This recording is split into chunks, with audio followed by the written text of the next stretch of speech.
There are two challenges that traders typically face with liquidity. The first is knowing which level is actually being targeted, and the second is knowing whether the price is going to make a continuation or a reversal, which involves an understanding in advanced market structure, which most traders lack. So in this video, we've broken down everything you need to know about trading liquidity into 5 simple steps. So let's waste no time and start with step number 1, which is understanding the different forms of liquidity.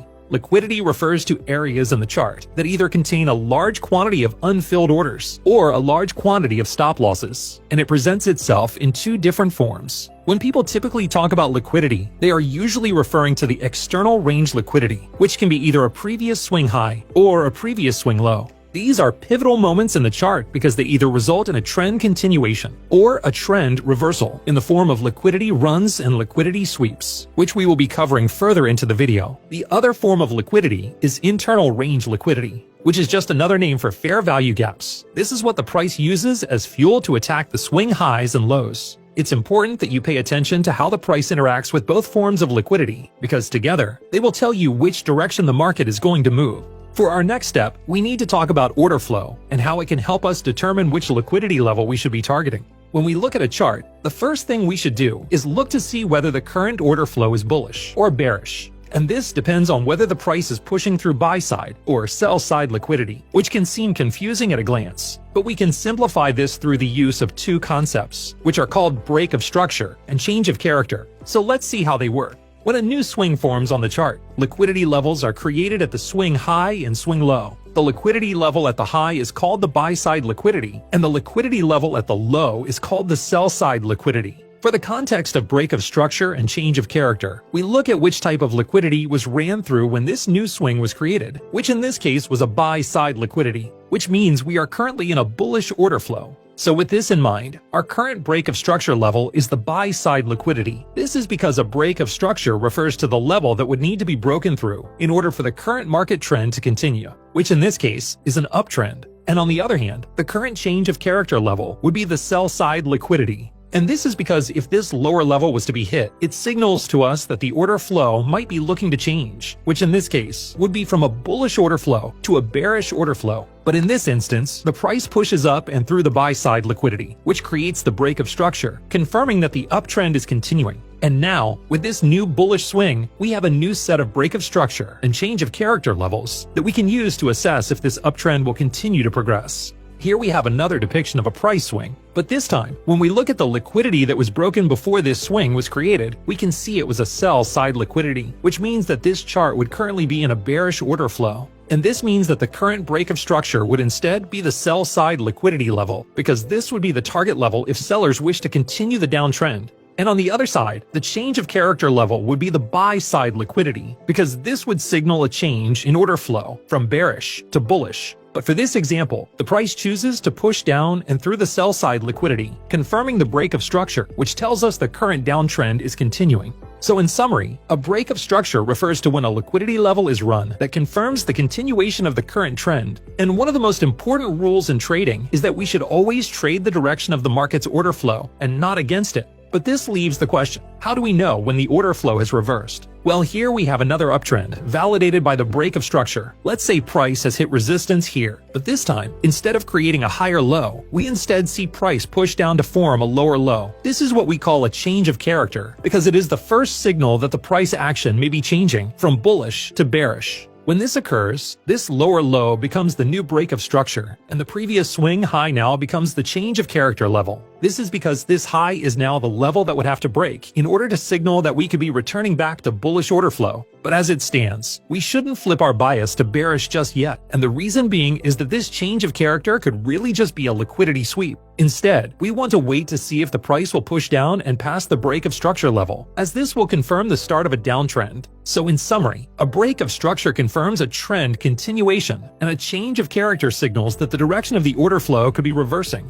We'll now develop what we've covered so far in our next step, which is understanding the relationship between external and internal range liquidity. Here we have an uptrend, and we know this because the price has created a break of structure by pushing through the previous swing high. And with this new bullish swing that was created, we have our current external range liquidity levels. But because we know this structure is currently in an uptrend, we should be expecting the price to target the upper buy side liquidity level. But in order to do this, it needs to find some kind of support that can create the next bullish leg. And this is where we look within the previous swing for bullish internal range liquidity in the form of a bullish fair value gap. And this is what the market can use as fuel to go and push through the buy-side external range liquidity. So what we've just seen happen is the market has used internal range liquidity to push through the external range liquidity level. And this has now given us a new swing with its own external range liquidity levels. And if we are expecting the price to continue this uptrend, we should again look within this new swing to find a bullish fair value gap that can be used as fuel to create the next leg up.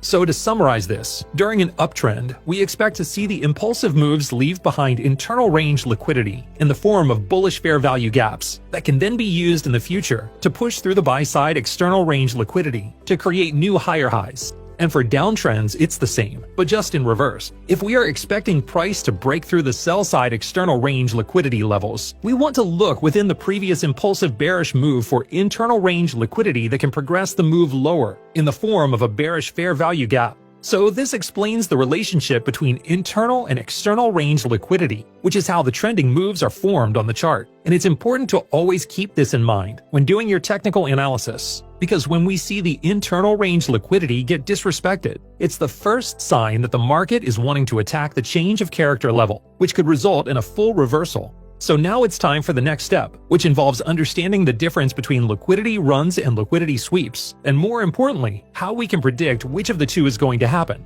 When the price attacks an external range liquidity level, which is either a previous swing high or a previous swing low, it can do one of two things. The first option is for it to continue in the same direction, which is what we call a liquidity run, and the second option is to create a reversal, which is what we call a liquidity sweep. This might seem simple at a first glance, but understanding what price is going to do at a liquidity level is where most traders struggle. So let's start by looking at liquidity runs first. Here we have a swing high, which is the current external range liquidity that we are drawing into. Price then pushes up and closes above the level, but as it stands, this isn't yet a liquidity run. It has only created a breakout. What we are looking for is an additional bullish candle to form that creates a bullish fair value gap that overlaps with the breakout of the external range liquidity. This is because in order for the bullish move to continue, it needs to create internal range liquidity, which it can use as support during the next retracement. On the other hand, if it were to create the fair value gap above the level, this is also valid. The important part is that the internal range liquidity is created during or after the breakout, because this shows strength for the buyers by creating an area that they can use as support for the next leg up.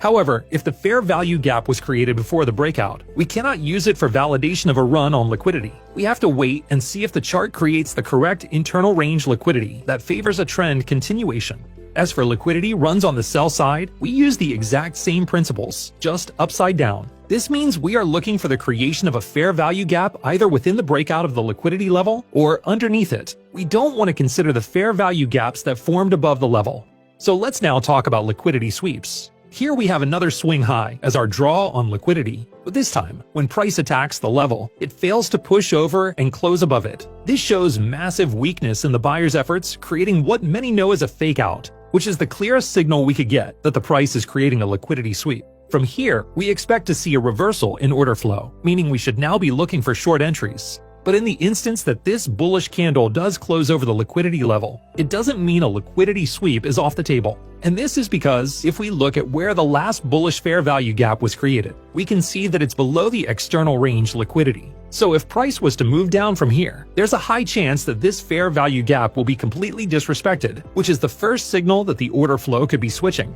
But with that said, we don't want to consider shorting just yet. Using the knowledge on market structure that we covered earlier in the video, we want to see if the price will push down below this previous swing low, because this would create a change of character, which is the second signal for the change of order flow. But the final piece that we are looking for is whether this bearish leg down managed to create a bearish fair value gap, because this is what sellers can use as resistance to continue the downward move, creating a new break of structure, which confirms that the market has now transitioned into a bearish order flow. This is the typical setup that we tend to see when the market creates a liquidity sweep. And the important note to take here is that we shouldn't actually be taking trades solely on how the price reacts to the external range liquidity. Instead, we should be looking at how the market structure forms, and then look for entries when it has shown a clear directional bias. Which moves us on to the next step, which is that we should be using top-down analysis when looking for our trade setups. We'll demonstrate this by analyzing this segment of a chart on the 4-hour time frame.